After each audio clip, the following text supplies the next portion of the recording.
I think most drinkers, their reward becomes the alcohol. That certainly was for me.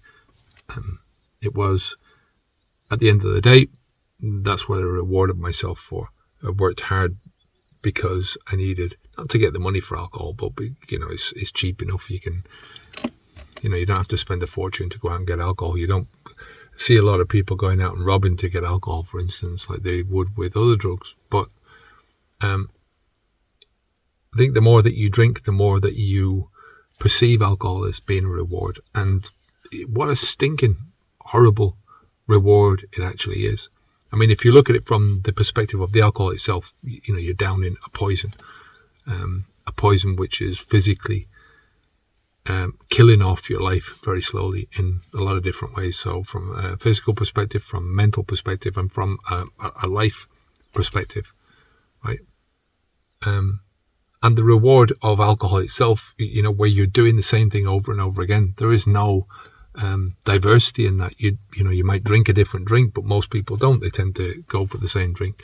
They tend to drink in the same situation. Most of the time that I was drinking, I wanted to drink on my own. People say it's a social drug, but for me, it wasn't. It wasn't. It was. I don't think for most people it's a social drug, but that's a different story. For me, it was being on my own, getting out of my face,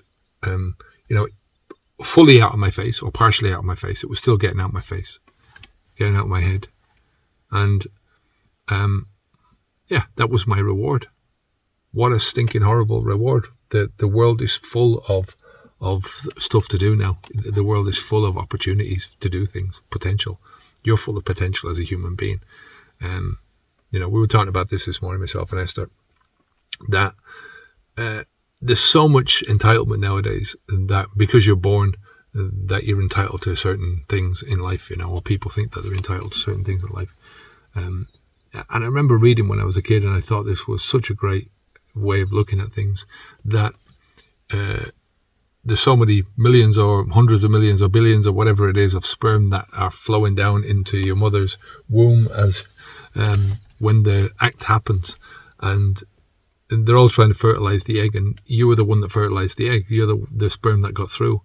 So you've won already.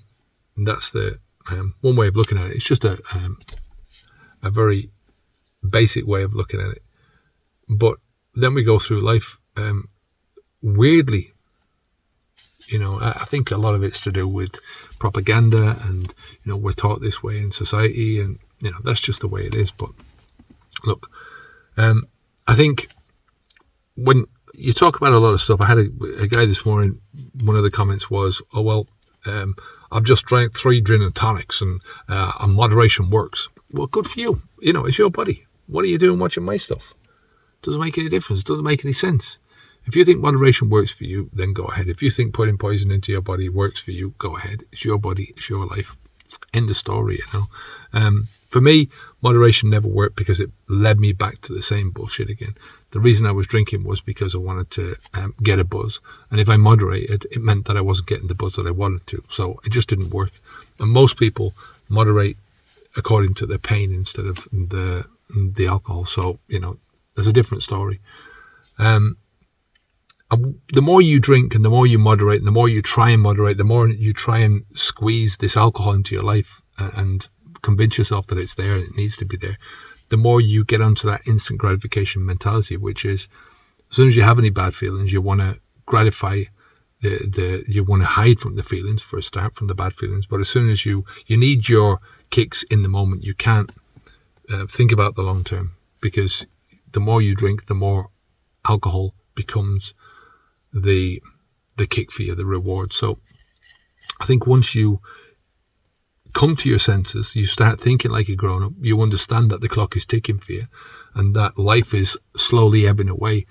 The older you get, the less you can do with your life physically. So, the younger you are, the fitter you keep yourself, the more you can achieve in life, the more you can do in life, the more you can experience in life.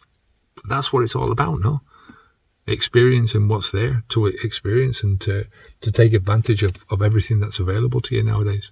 So I think once you get rid of that senseless instant gratification mentality, it doesn't mean that you're going to have a horrible life. Quite the opposite.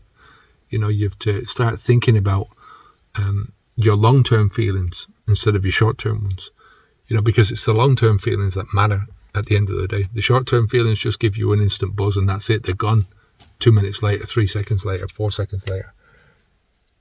Do you know what I mean?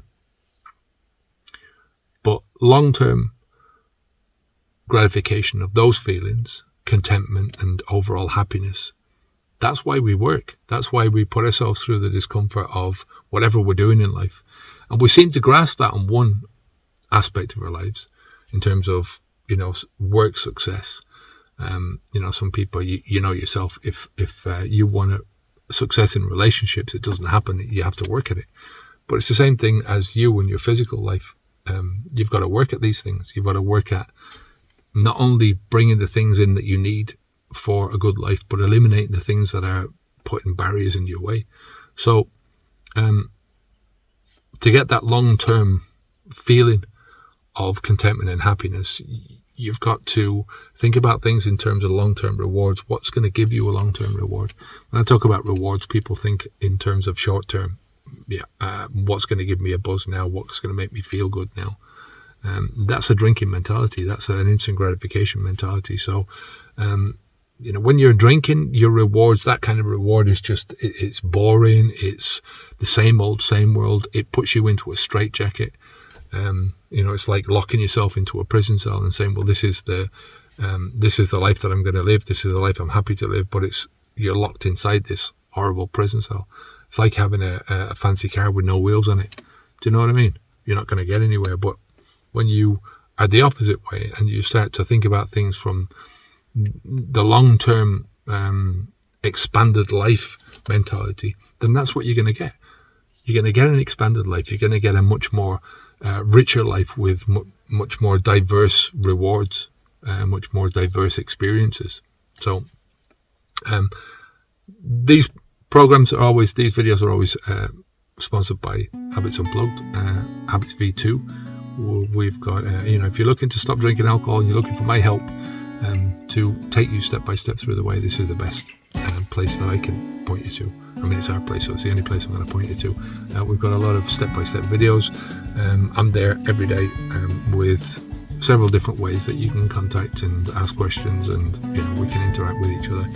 So there's a $1 trial. You can get it down below. 7-day trial for $1. So click on that link.